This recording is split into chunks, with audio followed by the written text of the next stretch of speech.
Assalamualaikum warahmatullahi wabarakatuh. Waalaikumsalam warahmatullahi wabarakatuh. We are from the second group. We discuss about designing language testing. Okay. The first presenter will be delivered by Fajar Asna. The second presenter will be delivered by me, and the third presenter will be delivered by Mr. Hasdim, and the last presenter will be delivered by Kira Ishira. Okay. The first question will be delivered by Fajar Asna. Thank you. Okay.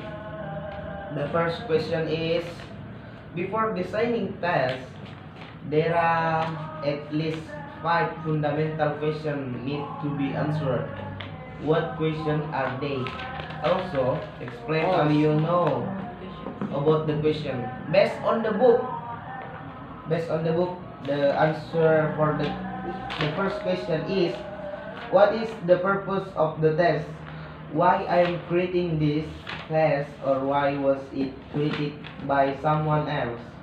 For an evaluation for overall proficiency, to place student into a course, to measure achievement within a course. Once you have established the major purpose of a test, you can determine its objective. The second question, what are the objectives of the test? What specially I am trying to find out? Establish appropriate objective involve a number of issues ranging from relatively simple ones about form and function cooperate in a course unit to much more complex ones about construct to be operationalized in the test. Include here are discussion about what language ability are to be assessed. The third question, how will the specification reflect both the purpose and the objective? To evaluate or design a test, you must make sure that the objectives are incorporated into a structure that appropriately weight the various compassion being being inter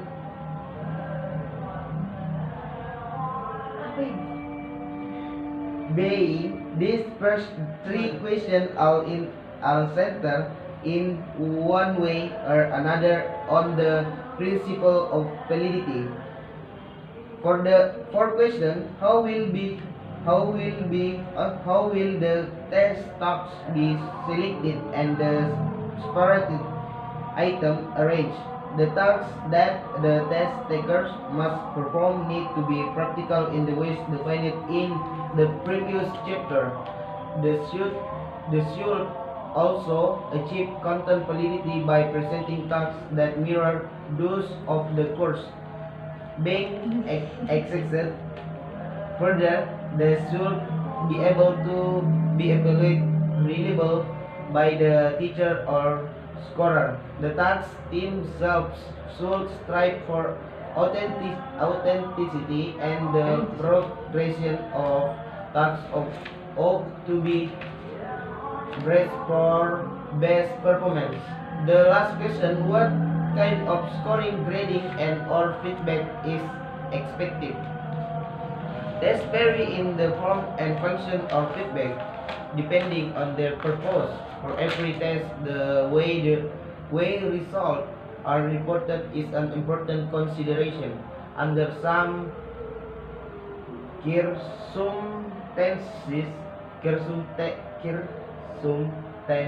a letter grade or a holistic score may be appropriate. Other circumstances may require that a teacher offer substantive feedback to the learner. Maybe just it for me. Thank you. Okay, the second question will be recorded by myself. The question is based on the purpose of designing tests, how many types of tests do you have to know? Mention the types of the test and explain each of the test types. Okay, my answer is there are 5 types of tests. The first is language aptitude test. Language aptitude test is designed to measure capacity or general ability to learn a foreign language and ultimate success in that undertaking. The second is proficiency test.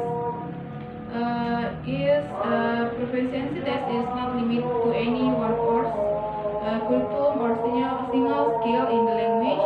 Rather, it tests overall ability. The third is placement test.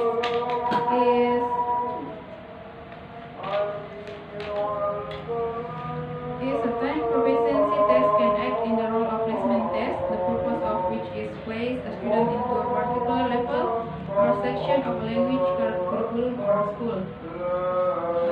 The fourth is the diagnostic test. Is designed to diagnose specific aspect of the language. And the last test is achievement test.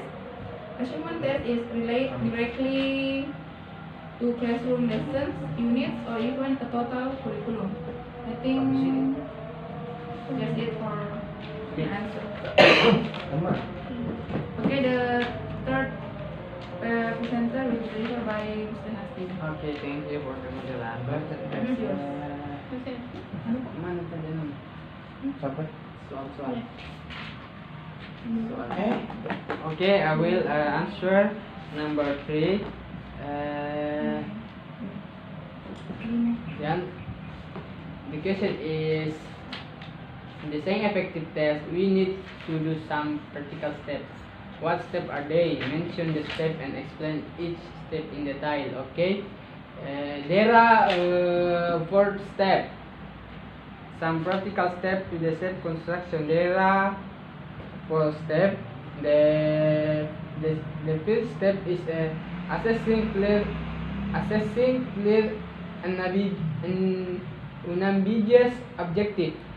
Sometimes the teacher gives test simply because it's pretty of the 3rd week of the course, and after has glanced at the chapter, compared during those their weeks, they does of some test items so that student will have something to do during the class. And the second step is a drawing of the test application. Your question will seem comparison. There are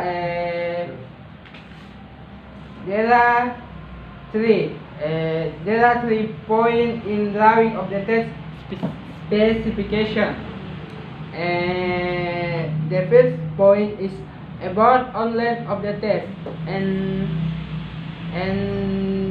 the second is skill to be included, and the third what the items will look like. I will explanation. The first point is outline of the test and skill to be included. Because of the constraint of your curriculum, your need test must take no more than 30 minutes. This is an integrated curriculum, so you need to test all 4 skills since you have the luxury of the teaching a small class. And the last point is item type and tags. The next and potential more complex choose improve the item type and tags to use in this test. And the third step is the phishing test task. Your oral interview comes first, and so you draft questions to conform to the accept pattern of oral interview. You begin and end with nose item, warm up and wind down. Designed to the student is and then sandwich between the items instead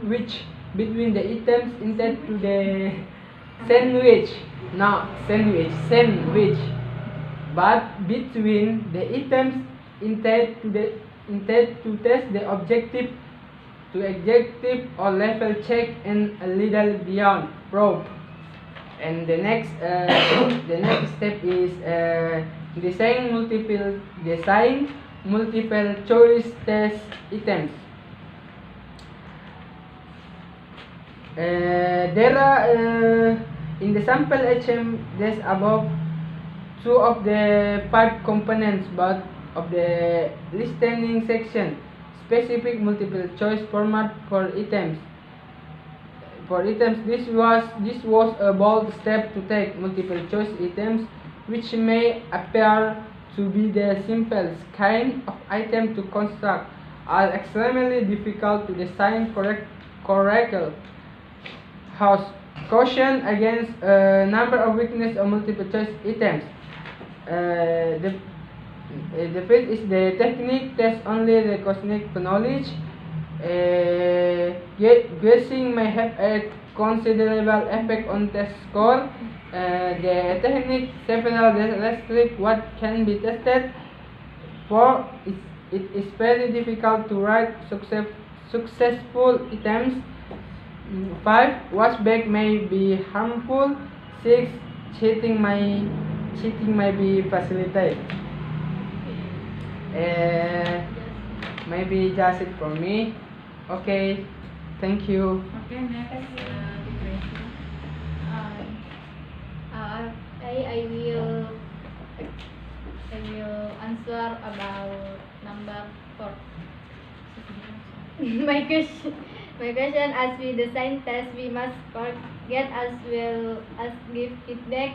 What does scoring, grading, and giving feedback mean? What should we do to do them? Explain answer in detail. My answer is the first, scoring.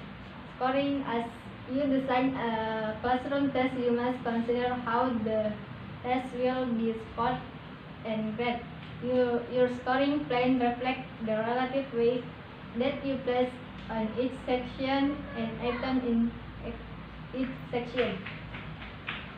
There are few and objective target reading and writing skill. How do you assign scoring to the various components of this test? Okay, of this test. The second is grading. Grading you first thought might be that as assigning grade to student perform on this test would be easy. Just give percent and so, grading is such a thorny issue that our chapter 11 is devoted to the topic how you assign letter graded to this test is a product of. And the last, giving feedback. A section on scoring and grading would not be complete without some consideration of the form in which you will offer feedback to your student, feedback that you want to become benefit was back. In the example test that we have been referring to here, which is not unusual in the universe of possible format for periodic classroom test. Okay, that's it for me. Okay, I think that's it for our group. Thanks for your attention. Assalamualaikum warahmatullahi wabarakatuh. Waalaikumsalam warahmatullahi wabarakatuh.